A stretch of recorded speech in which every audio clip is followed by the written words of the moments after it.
ठाकुर प्रताप सिंह हवेली में बेचैनी से टहल रहा था। उसके चेहरे पर चिंता और गुस्से का बारिश ने उसके खेत और संपत्ति को भी नुकसान पहुंचाया था, लेकिन सबसे बड़ा नुकसान उसकी सत्ता का था। गांव वाले अब डरना छोड़ चुके थे और रवि को नेता की तरह देखने लगे थे। वह यह बर्दाश्त जब तक ये रवि जिंदा है, गांव के लोग मुझे सिर झुकाकर सलाम नहीं करेंगे। अब वक्त आ गया है कि उसे रास्ते से हटाया जाए।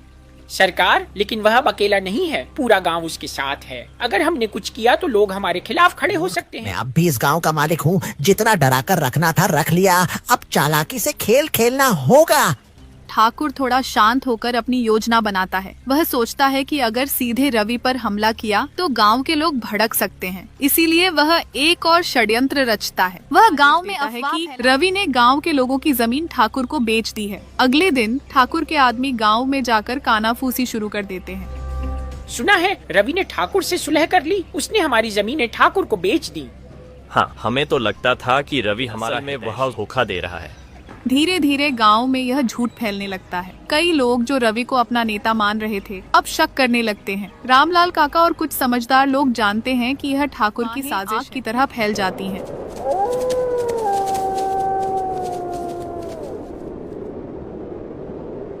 पर सब लोग इकट्ठा होते हैं। बारिश के बाद पहली बार गांव के लोग आपस में बहस कर रहे हैं। रवि वहां आता है और देखता है कि लोग उसे घूर रहे हैं। वह कुछ समझ नहीं पाता। तभी एक गांव वाला गोपाल गुस्से से आगे आता है। रवि, सच सच बता, क्या तूने हमारी जमीन ठाकुर को बेच दी है? गोपाल, तू ये क्या कह रहा है? मैं क्यों ऐसा करूंगा? आदमी ये क्यों कह रहे हैं कि तूने उससे समझौता कर लिया? ये ठाकुर की एक और चाल है। वो हमें बांटने की कोशिश कर रहा है ताकि हम फिर से कमजोर हो जाएं। गांव वाले एक दूसरे की ओर देखते हैं। कुछ को विश्वास होता है, लेकिन कुछ अब भी शक में हैं। तभी ठाकुर खुद वहां पहुंच जाता है। वह दिखावे की नम्रता के साथ आता है। अरे भाई, मैं तो बस गांव की भलाई चाहता हूँ। तुम लोग इतनी परेशानियां झेल चुके हो, मैं तुम्हारी मदद करना चाहता हूँ। लेकिन अगर कोई तुम्हारे साथ धोखा कर रहा हो तो तुम्हें सच्चाई जाननी चाहिए। ठाकुर, तेरी ये चालाकी अब नहीं चलेगी। तूने पहले भी हमें सताया और अब हमारे बीच दरार डालना चाहता। मैं क्यों तुम्हारे बीच दरार डालूंगा? अगर तुमने कोई गलत काम नहीं किया तो डर किस बात का?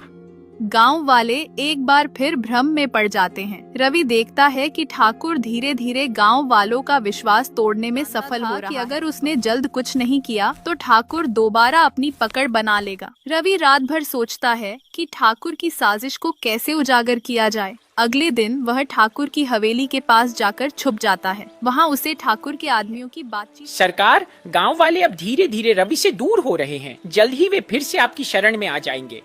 हाँ, और जब वे पूरी तरह टूट जाएंगे तो हम उनसे दोबारा जमीन छीन लेंगे। भागकर गांव आता है और सबको यह बात बताता है। कुछ गांव वाले अभी भी संदेह में थे, लेकिन तभी रामलाल काका और कुछ बुजुर्ग भी इस बात की पुष्टि करते हैं। अब सबको समझ आ जाता है कि ठाकुर ने उन्हें धोखा देने की कोशिश की थी। गांव वाले इकट्ठे होकर ठाकुर की हवेली की ओर बढ़ते हैं। ठाकुर पहली बार डर महसूस करता है। वह भागने की कोशिश करता है, लेकिन गांव वाले उसे घेर लेते हैं। पुलिस भी बुला ली जाती है। ठाकुर प्रताप सिंह, तुम्हारे खिलाफ कई सालों से शोषण की शिकायतें आ रही थीं, लेकिन कोई गवाही देने को तैयार नहीं था। अब जब पूरा गांव तुम्हारे खिलाफ खड़ा है तो तुम्हें जेल जाना ही होगा। इंस्पेक्टर साहब, मैं निर्दोष हूँ, ये सब झूठ है। लेकिन इस बार गांव वाले चुप नहीं करते हैं और ठाकुर को गिरफ्तार कर लिया जाता है। ठाकुर की हवेली को गांव वालों के रहने के लिए दे दिया जाता है। पहली बार गांव अपने असली हकदारों के हाथ में था। कुछ महीने बाद गांव फिर से बस चुका था। गांव वालों ने मिलकर नई झोपड़ियां बना ली थीं। रवि, रामलाल काका और बाकी लोगों के सहयोग से गांव अब एक नई दिशा में। भैया, अब हमारा गांव फिर से खुशहाल हो गया ना? हाँ गुड़िया, लेकिन याद रखना, हमें हमेशा एकजुट रहना होगा, तभी हम हर मुश्किल का सामना कर सकते हैं। गाँव के लोग एकजुट होकर हंसते हैं। आसमान साफ था, सूरज चमक रहा था और गांव में एक नई उम्मीद की किरण फूट चुकी थी। रामपुर गांव में रामू नाम का एक व्यापारी रहता था, जो सेठ मोटूलाल के यहाँ काम करता था। रामू सेठ के खेतों पर मजदूरी करता था और फिर फसलों को नाव से दूसरे गांव में। जल्दी जल्दी करो, सारा समय यहीं पर लगा दोगे तो ये सामान कौन ले जाएगा? अरे थोड़ा जल्दी जल्दी हाथ चलाओ। हाँ मालिक, सारा सामान नाव पर रख दिया है। बस ये कुछ चावल के बोरे ही रह गए हैं। बस इनको भी रखकर हम तुरंत ही निकल जाएंगे। ठीक है, जल्दी करो। अरे बिरजू कहाँ गया? कहीं दिख नहीं रहा है। वो मालिक बिरजू इस ठंड में अचानक बेहोश होकर गिर पड़ा था, इसलिए हम उसे घर छोड़ आए। अरे तो तुमने मुझे क्यों नहीं बताया? घर क्यों भेज दिया? मालिक मैं हूँ कि तुम बताओ जरा। आप मालिक? तो तुमने किससे पूछा? जी मालिक, गलती हो गई, आगे से ऐसा नहीं होगा। होनी भी नहीं चाहिए, नहीं तो तुम्हारी नौकरी तो गई समझो। चलो सब जल्दी जल्दी काम करो। रामू भाई, आज तो बहुत ठंड लग रही है, मेरे तो हाथ ठीक से काम ही नहीं कर रहे। हाँ भाई, सारा मामला तो पेट का ही तो है। अगर यह भूख ना होती तो मैं तो इस ठंड में घर से बाहर ही नहीं निकलता, पर क्या करें, जब के लिए तो ये सब करना ही पड़ेगा। हाँ भाई शंकर, हम गरीबों के पास इस कोई और रास्ता भी तो नहीं है। काम करें तो कुछ पैसे मिले। एक यह हमारा मालिक है जिसके पास हम गरीबों के ऊपर जरा सा भी दया भाव नहीं है। इतनी ठंड में दिन रात हमसे काम लेता है और खुद तो सारा दिन बंद घर में घुसा रहता है। बोल, कहीं मालिक ने सुन लिया ना तो खामखा ही सबको डांट पड़ेगी। वैसे भी मालिक के पास दिल कहाँ है हम मजदूरों के लिए? उन्हें तो बस काम से मतलब है, चाहे कितनी ही ठंड हो। अरे यूं रोने धोने से कुछ नहीं होगा। चलो सब जल्दी, जितना जल्दी काम निपटे उतना ही जल्दी हम घर को लौट पाएंगे। सभी मजदूर नाव में बैठकर दूसरे गांव के लिए निकल पड़ते हैं। रामू अपने परिवार के साथ एक छोटे से टूटे फूटे मकान सेठ मोटू के खेतों में खेती करके अपने परिवार का पालन पोषण करता था। रामू का परिवार बहुत गरीब था और उनका घर भी टूटा फूटा था, जिस वजह से सर्दियों का मौसम आते ही उन्हें बहुत परेशानियों का सामना करना पड़ता था। माँ, आप पिताजी को बोलो ना, वे छत की मरम्मत करवा ले और खिड़कियों को भी ठीक करवा दे। सर्दियों का मौसम शुरू हो गया है, रात को जब खिड़की से हवा आती है। चिंता मत करो बेटा, मैं तुम्हारे पिताजी से कहकर इस खिड़की में पर्दा लगवा दूंगी, क्योंकि खिड़की लगाने के पैसे तो अभी हमारे पास नहीं है, लेकिन पर्दा लग जाएगा तो उससे भी बहुत बचाव हो जाएगा। लेकिन माँ, जब पिछली बार हमने खिड़की पर पर्दा लगाया था तो तेज ठंडी हवा के कारण वो पर्दा उड़ गया था। मुझे नहीं लगता फायदा होगा। एक बार कोशिश करके तो देख ही सकते हैं ना बेटा, तुम चिंता मत करो। मेरे पास कुछ पुरानी साड़ी पड़ी है, तुम्हारे पिताजी आएंगे तो उनसे कहकर खिड़की पर पर्दा लगवा दूंगी। थोड़ी देर बाद रामू घर आता है। जरा सुनिए, इस खिड़की से बहुत ठंडी हवा आती है, यह लीजिए, आप इस पर पर्दा लगा दीजिए। ठीक है, अभी लगा देता हूँ, लेकिन मुझे नहीं लगता कि इससे कोई भी फर्क पड़ेगा। इधर तेज हवा चली तो पहले की तरह ये फट खिड़की जाएगा। पर पर्दा टांग देता है। ये देखो गुड्डू, तुम्हारा पर्दा लग गया। जी, मैं आपको कह रही थी कि ठंड का मौसम शुरू हो गया है। हमारी छत में जगह जगह छेद भी है। अगर ठंड में कहीं बारिश हो गई तो इस सर्दी को झेलना हमारे लिए कठिन हो जाएगा। इससे पहले कि कहीं बारिश हो, आप इस छत की मरम्मत करवा दीजिए। पर बिंदिया, तुम्हें तो पता है ना, मरम्मत करवाने में काफी पैसे लग जाएंगे और इतने पैसे अभी मेरे तो आप अपने सेठ से पैसे उधार ले लीजिए। बिंदिया, तुम्हें तो पता ही है ना, सेठ मोटूलाल इतनी आसानी से पैसे देने वाला नहीं है। मेरी तनख्वाह ही वह बहुत मुश्किल से देता है, तो मुझे उधार में पैसे क्यों देगा? हमारे गांव में जमींदार गोगो का घर भी तो है, आप उससे पैसे ले लीजिए, किसी से भी पैसे ले लीजिए, बस छत की मरम्मत करवा दीजिए। यह ठंडी नहीं होती है, अगर बारिश हो गई तो हमारा क्या होगा? ठीक है बिंदिया, मैं गोगो के पास जाकर कुछ पैसे उधार मांग कर देखता हूँ। थोड़ी देर बाद रामू जमींदार गोगो के पास पहुंच जाता है। अरे आओ रामू, कहो कैसे आना हुआ? आखिर इतने दिनों बाद अचानक तुम्हें हमारी याद कैसे आ गई? जमींदार जी, मुझे कुछ पैसे उधार चाहिए थे। अच्छा, तो तुम उधार लेने आए हो? उधार तो मैं तुम्हें दे दूंगा, लेकिन 3% ब्याज लगेगा। जमींदार जी, ब्याज कुछ कम नहीं हो सकता? नहीं भाई रामू, ब्याज तो 3% ही लगेगा। गांव के बाकी लोगों को भी मैं 3% पर ही ब्याज देता हूँ, तो भला तुम्हें कैसे कम लगा सकता हूँ? अगर मैं तुम्हें ब्याज कम लगाया तो गांव के अन्य लोगों के साथ बेईमानी होगी ना। हाँ, बात तो आप कि ठीक है, मगर अरे अगर मगर के चक्कर में मत पड़ो। मैं कौन सा आज ही तुमसे दिन रहने दो, अगले महीने बाद से ब्याज की रकम चुका देना, मुझे भी कोई जल्दी नहीं है। ठीक है जमींदार जी, तो आप मुझे 3% ब्याज पर ही पैसे दे दो। रामू जमींदार से पैसे लेकर अपनी छत की मरम्मत करवा लेता है। देखो बिंदिया, अब तो छत की मरम्मत भी हो गई है और खिड़कियां भी ठीक हो गई हैं। अब घर में ठंडी हवा भी नहीं आ रही है। अब हमारी ठंड भरी रात आराम से गुजर जाएगी। जी हाँ, बड़े दिनों बाद आराम मिला है घर में, वरना ठंड कांप रहा था। इस तरह रामू का परिवार के दिन खुशहाल बीत रहे थे। रामू का काम भी अच्छा चल रहा था।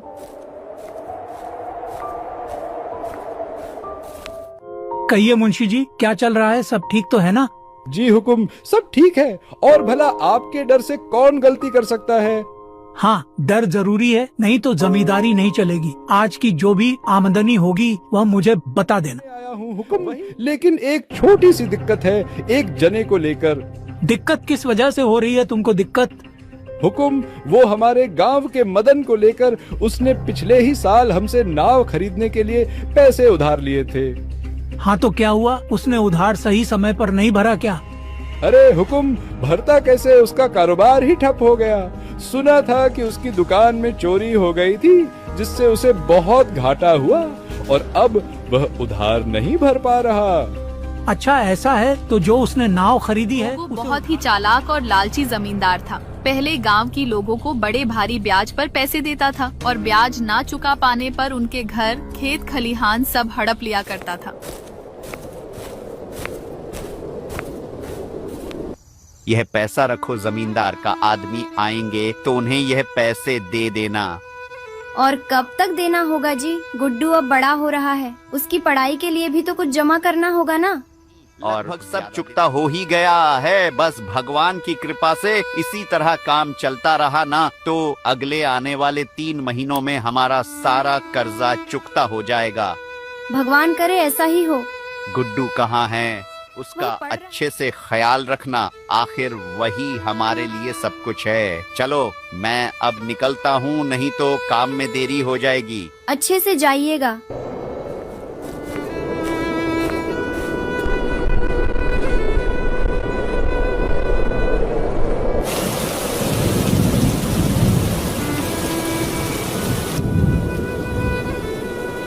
हे भगवान, तुम्हारे पिताजी कहाँ रह गए? भगवान करे सब ठीक हो।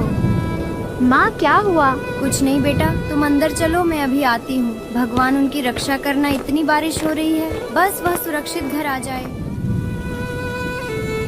अरे थोड़ा सा खा लो ना बेटा, नहीं तो ये खाना बर्बाद हो जाएगा ना बेटा। माँ मुझे भूख नहीं लगी है। रात बहुत बड़ी है बेटा, अगर अभी नहीं खाओगे तो रात में भूख लग जाएगी। माँ आप क्या खाएंगी? बस आपके पापा आ जाएं, तब हम एक साथ खा लेंगे, लेकिन तुम खाकर सो जाओ। लगता है तुम्हारे पापा आ गए, मैं दरवाजा खोलकर आती हूँ। जी आप कौन? क्या यह रामू का घर है? हाँ नदी से कहिए। नाव ले जाते समय बीच रास्ते में नाव पलट गई। नाव पलट जाने से रामू की उस नदी में ही मौत हो गई। नहीं, ऐसा नहीं हो सकता। इसके बाद बिंदिया अपने जीवन में अकेली पड़ जाती है। उसके जीवन की सारी खुशियाँ चली जाती है। वह खुद तो दूर, वह अपने बेटे को भी 3 वक्त का ढंग से खाना भी नहीं खिला पाती है। ऊपर से जमींदार के पैसे ना लौटाने पर पड़ती है। वह दिन के आधे समय में सिर्फ रोती रहती थी। उसे जीने की कोई इच्छा न थी, इसलिए वह खुद को मारना चाहती थी। लेकिन यह सब सोचते ही उसे अपने बेटे की याद आ जाती थी।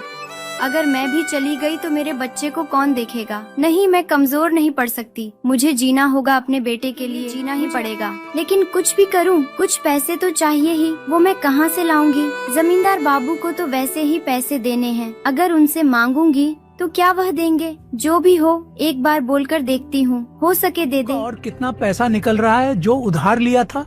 उसका 80% तो चुका दिया। अगर आज वह जिंदा होता तो शायद बाकी का उधार भी चुका देता।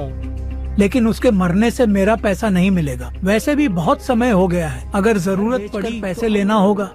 अगर हम घर ले लेंगे तो वह लोग रहेंगे कहाँ? ये मेरा सर दर्द नहीं है, वह उन्हें समझने दो। मैंने जो कहा है वह जाकर करो।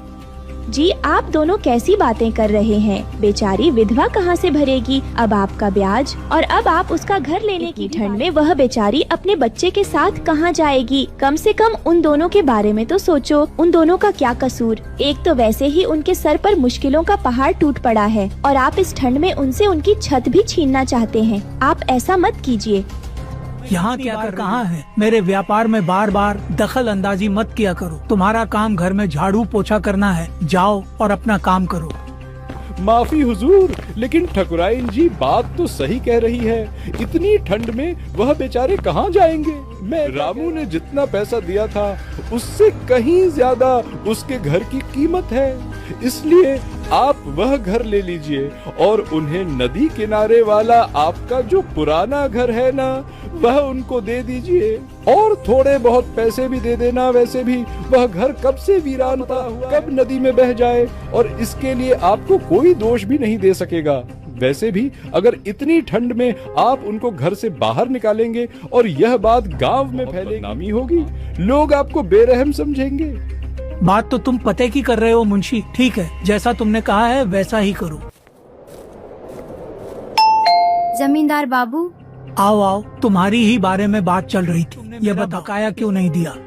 इसी बारे में तो आपसे बात करने आई हूँ। जमींदार जी, मेरे गुड्डू के बाबूजी जो कुछ भी बचा कर गए थे वह सब तो अब खत्म हो चुका है। अभी 2 वक्त का खाना भी ठीक से नहीं मिल रहा। अभी किस तरह आपके पैसे वापस करूँ? ऐसे तो काम नहीं चलेगा, तो तुम्हें ही वापस करने होंगे ना। वह तो मैं जानती हूँ, लेकिन मैं छोटे से बच्चे को लेकर क्या काम करूँगी? वैसे मैंने हुक्म से बात तो की है, तुम्हारा जो घर है वह तुम जमींदार जी को दे दो और बदले में नदी के किनारे वाला जो जमींदार बाबू का घर है ना, वह ले लो और साथ में कुछ पैसे भी। लेकिन वह घर तो कब से वीरान पड़ा है, वहाँ पर हम किस तरह रहेंगे और क्या खाएंगे?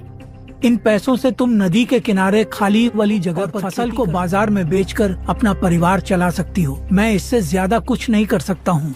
इसके बाद बिंदिया अपने बेटे को लेकर उस घर में चली जाती है। जितना हो सके उसने घर के बगल वाली जगह की सफाई की। इसके बाद उसने उस खाली जगह पर खेती करना शुरू कर दिया। इसके बाद वह बाजार में फसलों को बेचकर अपना घर चलाने लगी। माँ, मुझे बहुत डर लग रहा है। मुझे उस घर जाना है। ये घर अच्छा नहीं है। वह घर बारिश में बह गया। हम दोनों इस घर को बिल्कुल नया बना देंगे। जब तुम बड़े हो जाओगे और बहुत पैसे कमाओगे, तब हम लोग एक बड़ा घर लेंगे। हाँ माँ, मैं बहुत बड़ा आदमी बनूंगा। जमींदार बाबू के घर से भी बड़ा घर होगा हमारा। ठीक है बेटा, ठीक है। अभी तुम जाकर बिस्तर पर बैठो, मैं अभी आती हूँ। बिंदिया सुबह देखती है कि छत पर से पानी गिरने के कारण जमीन के नीचे गड्ढा बन गया है। भला यह क्या हुआ? इतना बड़ा गड्ढा कैसे हो गया? तभी बिंदिया की नजर उस गड्ढे के किनारे एक चमकती चीज पर जाती है। गड्ढे के अंदर अब यह क्या है जो चमक रहा है? देखती हूँ। बिंदिया उस मिट्टी को हाथों से हटाती है। अरे, ये तो सोने के सिक्के हैं।